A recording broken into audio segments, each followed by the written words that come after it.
नमस्कार। स्वागत है आप सभी दर्शकों का हमारे इस यूट्यूब चैनल सिमुकी फिनटेक पर।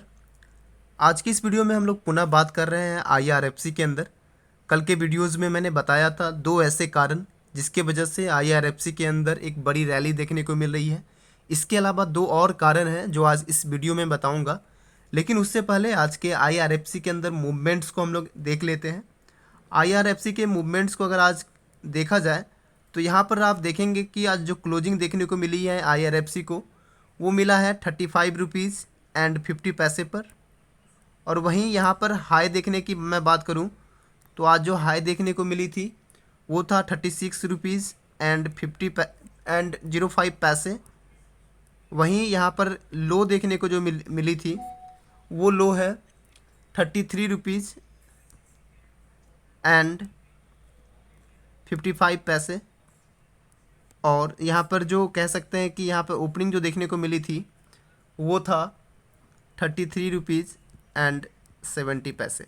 ये कुछ आज का आईआरएफसी के अंदर देखने को मिला है। यहाँ से एक चीज़ हम लोग यहाँ पर गौर कर सकते हैं, और वो चीज़ें मुझे थोड़ा सा वीकनेस दिखा रहा है आईआरएफसी के अंदर। और वो है कि यहाँ पर देखो, यहाँ पर जो हाई था, ठीक है, यहाँ पर जो हाई इन्होंने बनाया 36 रुपया 5 पैसे का, और जो यहाँ पर क्लोजिंग देखोगे इसमें एक बहुत बड़ा गैप देखने को मिल रहा है, यानी कि लगभग यहाँ पर 55 पैसे की गैप देखने को मिल रही है। ऐसे बहुत जल्दबाजी होगा इस चीज़ों को बोलना कि यहाँ पर घर वापसी हो रही है, ऐसा कुछ। लेकिन अगर ये चीज़ें ट्रेंड अगर 3-4 दिनों तक, 3-4 वर्किंग डे अगर ये ट्रेडिंग डे ऐसा देखने को मिलता है कि बड़े हाई बनाता है लेकिन इसकी क्लोजिंग लो पे हो रही है, तो ये आईआरएफसी के अंदर एक वीकनेस को दिखाती है। आप इसके ट्रेंड्स को देखिएगा पहले, ये चीज़ें आपको वहाँ पर भी आप भी गौर करेंगे। जब इस तरह की चीज़ें चलती है तो आईआरएफसी एक थोड़ा सा वीक नज़र आता है, ठीक है। ये चीज़ें हुई। इसके अलावा हम लोग बात करने वाले हैं कि आखिर आईआरएफसी के अंदर बड़े रैली क्यों देखने को मिल रही है। ऐसे अगर आप एक नॉर्मल, हम लोग जो एक इंडियन सिटीजन है, तो हम लोग ये एक्सपीरियंस कर रहे हैं कि रेलवे के अंदर बड़े सुधार हो रहे हैं, चाहे वो इलेक्ट्रिफिकेशन को लेकर हो। क्योंकि आप देखोगे कि रेलवे के अंदर इलेक्ट्रिफिकेशन बहुत बड़े तर्ज पे हो रहा है, ठीक है। दूसरा जो चीज़ें देखने को मिल रही है वो है सिग्नल को लेकर, सिग्नलिंग हम लोग बोल सकते हैं, सिग्नलिंग को लेकर बड़े तर्ज पे काम हो रहा है। और तीसरा जो काम हो रहा है, आप लोग उसे भी आप गेस कर सकते हैं, ठीक है। वो है कि जो यहाँ पे रेलवे की जो पटरियाँ बनाई जा रही है, ठीक है, जो पटरी का है, जो इसको कह सकते हो कि ये जो जो सिंगल ट्रैक था वो डबल ट्रैक हो गया, कह सकते हैं कि जो ट्रैक का इम्प्रूवमेंट है, ये हम लोग जान रहे हैं कि ये तीन चीज़ों पे सरकार बहुत तेज़ी से काम कर रही है, ठीक है। तो इलेक्ट्रिफिकेशन पे बहुत काम हुआ है। मैक्सिमम अपने आस पड़ोस जहाँ पर भी देखो तो आप कह सकते हो कि आपकी जो गाड़ियाँ हैं, ट्रेन है, जो वो अब बिजलियों पर चल रही है।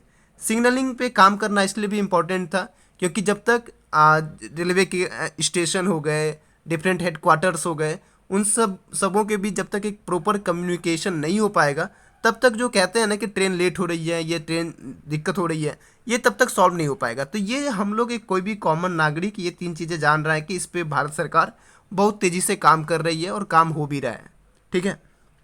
इसके अलावा कुछ इनसाइडर चीज़ जो टोटली ऑथेंटिकेटेड है, उन चीज़ों को मैं आपके सामने रखना चाहता हूँ, क्योंकि कल भी मैंने कुछ बताया था, आज भी मैं बताना चाह रहा था, ठीक है।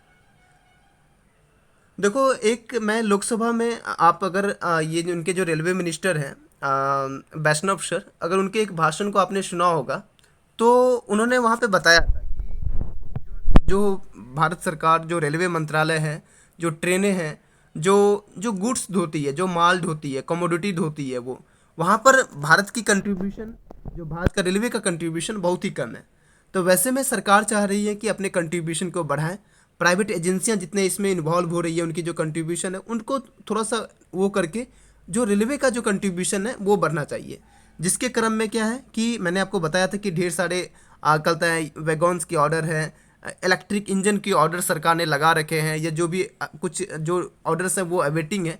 तो ये सारे कामें यहाँ पर देखने को मिल रही है। इसके अलावा मैं आपको एक फैक्ट्स बताना चाह रहा था रेलवे के बारे में, जो आपको जानना चाहिए कि रेलवे जितना भी माल ढोता है उसमें 74% क्या होता है कि कोल होता है, आयरन होता है, स्टील होता है, सीमेंट होता है या अनाज होता है, कोई कह सकता हो कि कोई सीरियल्स होता है या कोई ग्रेन अनाज होता है, ठीक है।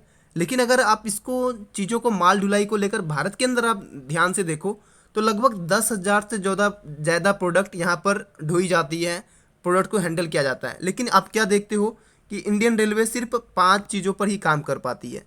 तो भारत सरकार की नज़रिया कुछ अलग है। भारत सरकार इन 5 चीज़ों पर सीमित नहीं रहना चाहती है, वो अन्य और प्रोडक्ट पर काम करना चाहती है। इसके बारे में कल तक अनिल वैष्णव सर ने कल तक वो कुछ ब्रीफिंग भी दी थी उन्होंने लोकसभा में। तो ये चीज़ें आपको पता होनी चाहिए जिस पे भारत सरकार और या रेलवे मंत्रालय इस पे काम करना चाह रही है। और जो करीब यहाँ पर 5,000 मिलियन टन की जो माल ढुलाई हो रही है, शायद ये जो आंकड़ा है ये प्रतिदिन का है, इसमें सरकार अपना कुछ कंट्रीब्यूशन लेना चाहती है, ठीक है, ताकि इन सारे, और इससे फ़ायदा क्या होगा ना कि अभी जो सरकार ये सारी चीज़ों को ढो रही है ये सस्ते दामों पे ढो रही है। अगर आप वहीं बात करें, इसके अलावा जो सामान ढोई जा रही है प्राइवेट एजेंसी के द्वारा वो महंगे दामों पर ढोई जा रही है, जिसकी वजह से जो प्रोडक्ट की कॉस्ट है वो बढ़ जाती है। कहीं ना कहीं उसको जो जनता को ही पैसे उसके लिए खर्च करने पड़ते हैं। तो इस पे सरकार काम कर रही है और अपनी जो जितनी भी उनकी कंट्रीब्यूशन है अभी जो कम है, ठीक है, उस पर अभी सरकार काम करेगी और आगे चलकर इसमें भी और आगे देखने को मिलेगा, ठीक है। इसको देखते हुए रेलवे के एक स्पेशल रिपोर्ट एक बनाया गया था, उसमें कैपेसिटी बढ़ाने पर जोर दिया गया है। कहा गया है कि रेलवे 50 नए लास्ट माइल कनेक्टिविटी प्रोजेक्ट पर काम करे। इसके अलावा रोलिंग स्टॉक बढ़ाने की सलाह दी गई है, क्योंकि वित्त वर्ष 2025 से 2027 तक 1.5 लाख से ज़्यादा अतिरिक्त वैगन और 7,000 इलेक्ट्रिक इंजन की ज़रूरत होगी। ये एक रिपोर्ट में चीज़ें लिखी गई हैं, वो मैं आपको पढ़कर सुना रहा हूँ। और इससे पहले जो ये बातें थी वो मैं बताना चाह रहा था कि रेल जितना भी माल ढोता है उसमें 74% हिस्सा कोयला, आयरन और स्टील, सीमेंट और अनाज का होता है। लेकिन भारत की लॉजिस्टिक इंडस्ट्री 10,000 से ज़्यादा प्रोडक्ट्स को हैंडल करती है और इस तरह करीब 5,000 मिलियन टन माल ढोती है। नॉन कोर गुड्स का भारत के लॉजिस्टिक मार्केट में 40% हिस्सा है, यानी कि ऐसे 2150 मिलियन टन की आवाजाही भारत में होती है। लेकिन इसमें मुश्किल से भारत के रेलवे जो मंत्रालय है उसकी हिस्सेदारी सिर्फ और सिर्फ 5% है, ठीक है। हम बात आगे करते हैं। पिछले एक दशक में रेलवे का फ्रेट वॉल्यूम सालाना लगभग 4% के दर से बढ़ा है। जो फ्रेट वॉल्यूम कहने का मतलब है, एक मिनट, फ्रेट वॉल्यूम सालाना जो भारत में बढ़ा है वो है 4% के दर से पर ईयर, यानी कि ये बहुत ही कम है। यानी कि अगर आपने इतना मीट्रिक टन, मान लो कि इतना मीट्रिक टन इन्होंने माल ढोया, मान लो कि इन्होंने एक साल में, एक एग्जांपल ले रहा हूँ कि इन्होंने 1,000 मीट्रिक टन माल ढोया, ठीक है, तो अगले साल सिर्फ और सिर्फ इसमें 4% की बढ़ोतरी देखने को मिल रही है। यानी कि अगले साल ये 1,040 मीट्रिक टन ही ढो रही है, यानी कि 4% यहाँ पर बढ़ोतरी देखने को मिल रही है। तो इसमें कहा गया है कि पिछले एक दशक में रेलवे का फ्रेट वॉल्यूम सालाना लगभग 4% के दर से बढ़ा है। लेकिन अगर उसे 3,000 मिलियन टन का लक्ष्य हासिल करना है, क्योंकि मैंने आपको बताया था कि भारत सरकार 3,000 मिलियन टन माल ढुलाई का लक्ष्य को पूरा करना चाहती है। इसके एवज में एक चीज़ लिखा गया है, अगर लक्ष्य हासिल करना है तो वॉल्यूम लगभग 16% सालाना की चक्रवृद्धि दर से बढ़ाना पड़ेगा। यानी कि ये जो 4% बढ़ रहा है प्रति ईयर, इसे कहा गया है रिपोर्ट में कि ये 16% प्रति ईयर बढ़ाना पड़ेगा, तभी हम लोग 3,000 मिलियन टन हम माल ढुलाई कर सकते हैं, जो हमारे भारत सरकार के टारगेट्स हैं, ठीक है। इसलिए जिन उपायों की सलाह दी गई है उनमें बहुत पूंजी की जरूरत होगी। अनुमान है कि अगले 5 वर्षों में रेलवे सेक्टर में 8 लाख करोड़ रुपए का निवेश करना होगा, ठीक है। यानी कि अगर ये जो हमारे आंकड़े हैं 3,000 मिलियन टन माल ढोने की, इसमें ये जो 16% के जो लक्ष्य भी है कि हमको 16% प्रति ईयर बढ़ाना है, ये तभी पॉसिबल होगा जब हमारे पास इलेक्ट्रिक इंजन्स होंगे, हमारे पास लाखों वैगॉन्स होंगे, और उन लाखों वैगॉन्स को बनाने के लिए, उन लाखों इलेक्ट्रिक इंजन को बनाने के लिए पैसे की जरूरत होगी। और वो पैसे को फंडिंग देने वाला काम कौन करने वाला है? IRFC करने वाला है। इसलिए मैं हमेशा बोलता हूँ कि अगर आपने लॉन्ग टर्म के लिए पैसे लगा के रखे हैं IRFC के अंदर, तो कहीं ना कहीं आपको लंबे समय में एक बड़े रिटर्न्स देने की क्षमता रखता है आईआरएफसी।